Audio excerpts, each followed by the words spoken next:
said you didn't have a lot of words the other day. I guess, did you meet with the team? Did you talk about anything? No, we had an off day yesterday. We'll go at 1:30 today, and obviously adjust the schedule because of the weather.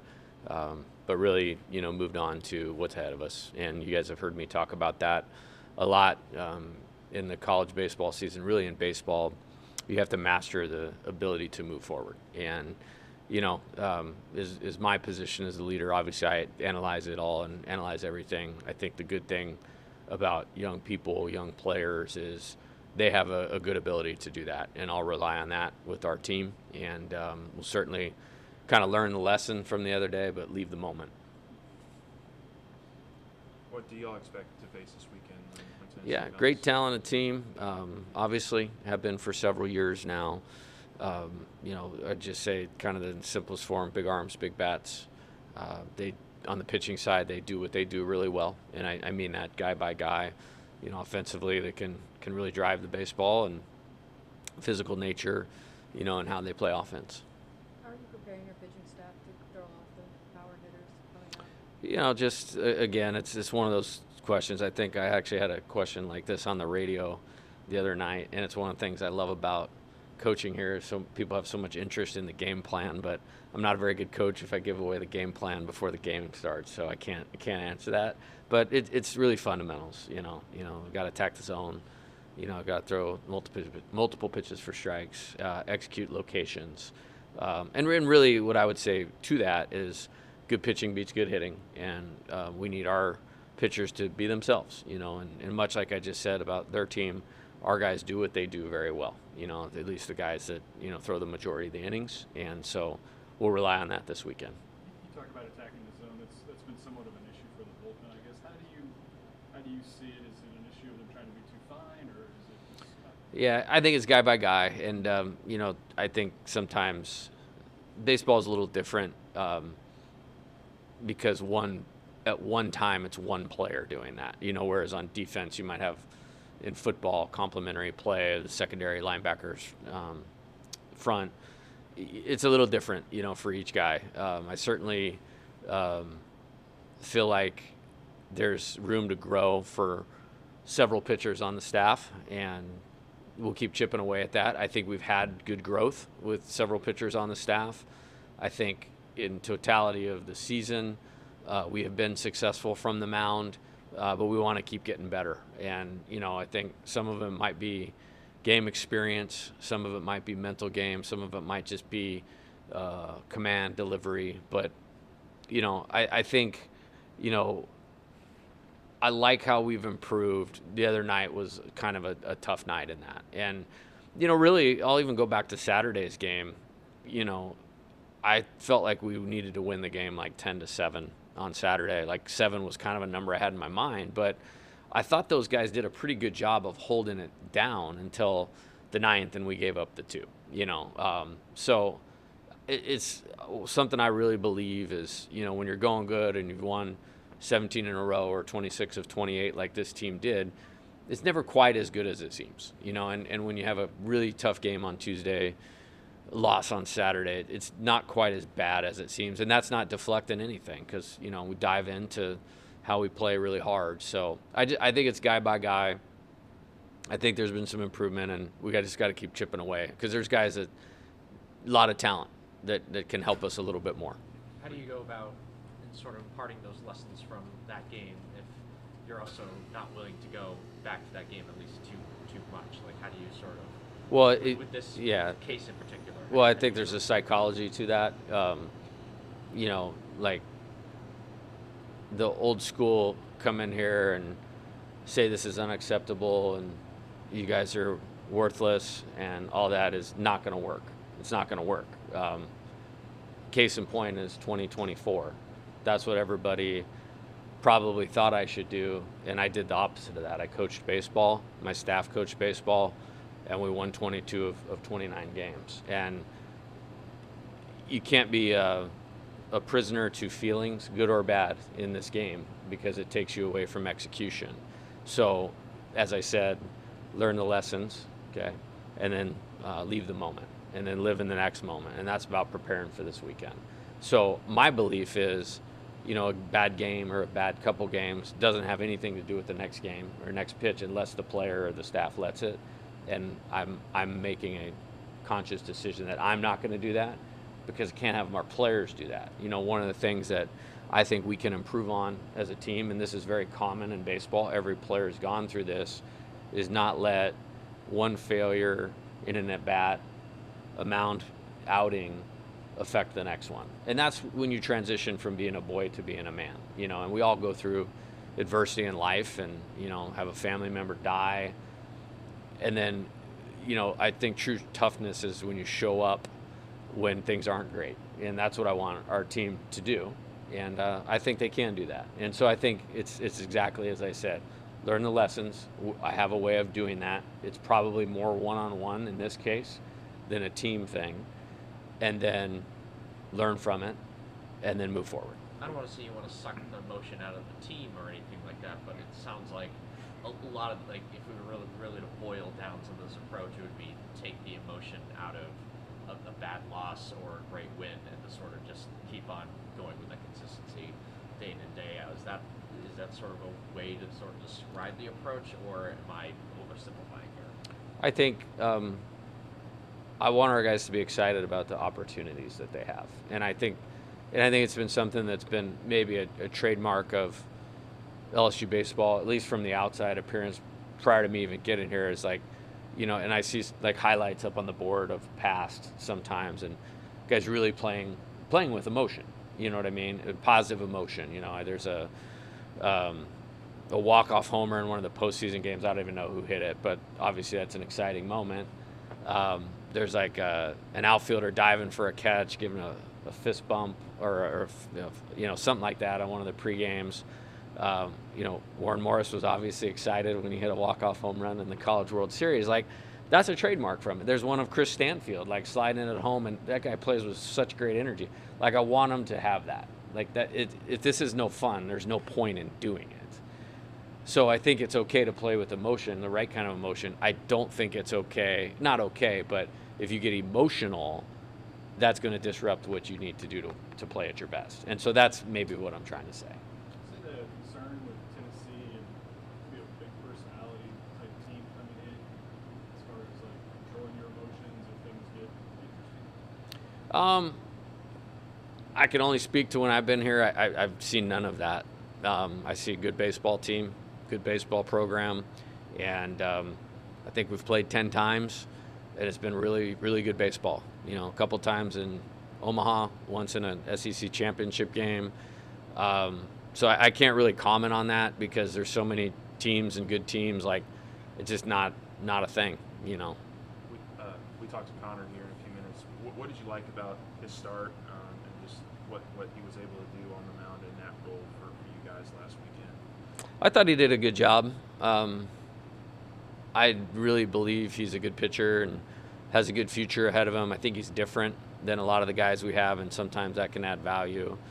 And he'll certainly be a part of this weekend. I'm glad we got 6 days to recover, for him. That's important.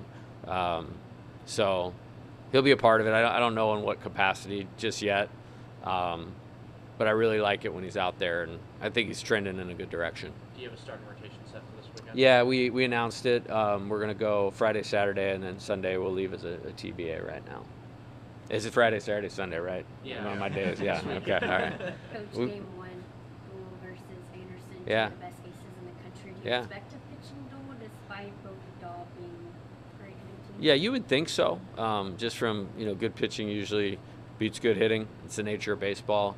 What I would say is if you're a baseball fan, if you're a pitching fan, if you're a left-handed pitching fan, like, this is one of those really cool games, to buckle up for. And, what I like about our players is sometimes, when you get a good challenge like this, it's typically brought out the best in them. And that's usually a trademark of good competitors. But, I mean, that's every week in this deal, man. It's literally 10 super regionals. And like I said, there's 15 teams in contention for the NCAA tournament right now out of 16. That's amazing. That's amazing. And I've never seen it before. we probably will see it again, only relative to baseball in the SEC. How's Ashton Larson doing? You know, he swung the bat yesterday fine. He did some running, you know. So I think way more positive than negative with that. He's a tough kid. He's got really strong legs, like really strong legs. I don't have the date on this, but if we were just going pure like old school football squat, he'd be like on the higher end, top 5 on the team. And he's just he's a tough kid too. So, I mean, he seemed real positive yesterday when I saw him here in the facility, even though it was an off day, and just asked how he was doing. He's good. What's he specifically? Well, he hurt his quad in the game on Tuesday. Yeah, running, legging out a double. Jared took that weird step at first. I was a little nervous on that one. Yeah, I think he's okay. I saw him yesterday too here, and he's smiling and didn't really. You kind of gave your reasoning there for third, but we're going to talk to Mike. I guess just is his defense invaluable at this point in the season? Yeah, for sure. Yeah, for sure. That, like I said, like we've been behind in 4 games, and we've shifted to do that to try to catch up. And we came back and won 2 of those games, and I thought he actually handled himself at third base in those opportunities that he got in those 4 games well. Wanted to try to provide a spark by getting all of the guys in the lineup that you want to try, because you can't get all of them in there just with positional limitations, and it didn't work. And you know, I accept that, and you know, there's really not a whole lot else to say. It obviously impacted the game in a big way on Tuesday. So is it almost frustrating not to be able to put Ethan, Josh, and Jake in the lineup at the same time because of some of those positional limitations? Well, it's no. I mean, it is what it is, and I will say this: we played our team wrong the other day. This year, we've played our team right way more often than we haven't. But you know, it's a painful lesson. You know, I tell this to the team is like, you know, we want to have as much inexpensive experience as we possibly can. And, you know, losing a game to me is expensive. Is it fatal? No, it's not. But I would never undermine or hurt our team's ability to win with any decision that I think I make. And that didn't work. And so we will go forward with the only time we will do that is if we're chasing runs, and then the offensive matchups dictate us doing that for a short period of the game. Otherwise, we'll play our team right like we have for most of the season. It's the idea that Mike got hot last year late. Yeah, he's playing good right now too. I think he's taking good at bats. I think, you know, I talked about, you know, you can't allow maybe a bad performance to affect the next performance. You know, I'm really proud of him in the baseball sense from, you know, he got off to a little bit of a tough start, but it's kind of like he did last year. And he's just kind of kept competing, and, you know, his presence in the box right now is really strong. And, you know, he has qualities as a player, and he has limitations as a player just like everybody else, but he's just in there competing in the moment. And he's a really good defender, obviously. You know, it's not many teams probably even have 2 SEC caliber shortstops on the left side of the infield. We do. And so we need to lean into that and use that to our advantage. Because these 2 programs have played each other the last couple of years on the biggest of stages, like, Yeah. does that organically create a rivalry? It's kind of hard to have those in college baseball. Yeah, I don't necessarily, I'm not going to make that decision for what anybody else labels it. I think it's a great program, and, you know, I enjoy competing against them. I'm sure our players do. But we have 3 more after this, you know, of, you know, in preseason #1 team, you know, team that I think Arkansas is maybe #1. I don't even know. I don't look at that stuff. And then South Carolina is a national championship program too. So, and then you go to the SEC tournament, and all 16 of us are there. So I don't look at it that way. It's for us, again, it's never about who we play. It's about how we play. And I just think all the extra stuff is great for you guys. It allows you to have jobs. And so I'm for it because it allows you guys to work and do something that you love. It doesn't have anything to, I mean that too. Like, I think it's awesome, but it really doesn't have anything to do with what actually happens on the field. Do you feel it from the fans? Do you hear it from the fans? Not really, other than they won the national championship, and we did the year before, and that was pretty fun. Like, I want to do that every year, So, I mean, I think that's cool, I think it's cool that, and I don't know if this is the case, but, somebody told me, like, we were 1-2 in the country since I've been here in wins. And so you put back-to-back national champions, those quality things, like, it feels like one of those things, like, I'll just use college football. If there was a college baseball game day, they'd probably be here. That's awesome. And I think that's really cool for our players. And if it lifts them up, awesome. I feel like this team has done good with those types of things. And, we didn't, for instance, LSU, Texas, like high-level programs, the best, Omaha appearances, all those things, big brands. We went in there and we played the best game of the year that Friday night. And then we had the lead and we lost, and then we lost a tough series on the road. But if you were at that series, I would think you would go high-level baseball. On the road, at Oklahoma, top 10 team, responded to the challenge. Last weekend, it's not football, but there's, because of football, people are probably into the LSU Alabama thing. Okay, 1, 2 out of 3. Riley Quick in that series throwing 100 miles an hour, and we got him out of the game. With only 9 or 10 outs. So hopefully that type of stuff helps them play at our best. I don't think it matters, but if it fuels them, great. Should there be a college baseball game day? Man, I got so much to do to get this program where we all want it to be. Like, I think it'd be cool. I think there's an appetite for college baseball like there's never been. The pro baseball thing has really changed. It's not just the SEC or investments. It's like, it's never been harder to get drafted because of the contraction of the minor leagues. So you just have old players in college baseball, which makes it better quality of play. I mean, you look at Luis Hernandez, transferring here with all the experience he has, Chris Stanfield, a guy like Braswell. I mean, that's all over the league. I mean, like, the Derek Carriel, Kason Evans, William Schmidt thing ain't out there. It's not out there. I mean, try to dig on the teams that we've played. It's not out there. So the quality of this is awesome. The interest in it is awesome. Thank you guys. You have a big part in that. And so I think it could be cool, but I'll let somebody else tackle that.